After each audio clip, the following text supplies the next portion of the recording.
नमस्कार, जय भीम. मी आता खोळेवाडी या ठिकाणी आहे आणि खोळेवाडी या ठिकाणी तुम्ही बघितलं तर सर्व समाजाची लोक ही अतिशय गुण्यागोविंदानं अनेक वर्षापासून या ठिकाणी राहत आहेत.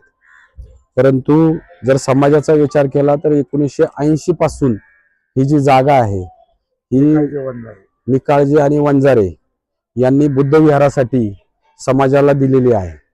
परंतु 1980 पासून या ठिकाणी राहणाऱ्या नागरिक असतील किंवा आमचा जय भीम समाज असेल, मातंग समाज असेल, चांभार समाज असेल, या सर्वसामान्य गोरगरजू माणूस असेल, त्यांनी वेळोवेळी स्थानिक पुढाऱ्यांना या ठिकाणी बुद्ध विहार आम्हाला द्यावं, बांधून देण्यात यावं अशी खूप वेळा विनंती केली.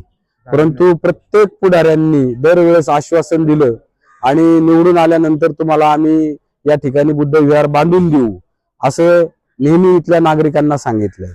आतापर्यंत माझ्या मते 1980 पासून अनेक आमदार या भागात होऊन गेले, परंतु कुणीही या भागाला, या समाजाला न्याय देऊ शकलेलं नाहीये. चंद्रकांत छाजेड्यांपासून असतील तर ते आतापर्यंतचे जे आमदार असतील कुणीही या भागाला न्याय दिलेला नाहीये.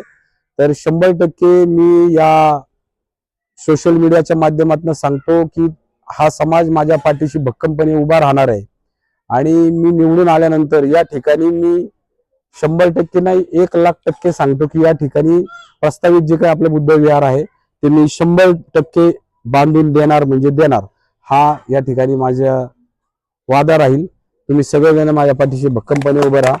ह्या बुद्ध विहाराचा पाठपुरावा 100% मी करणार.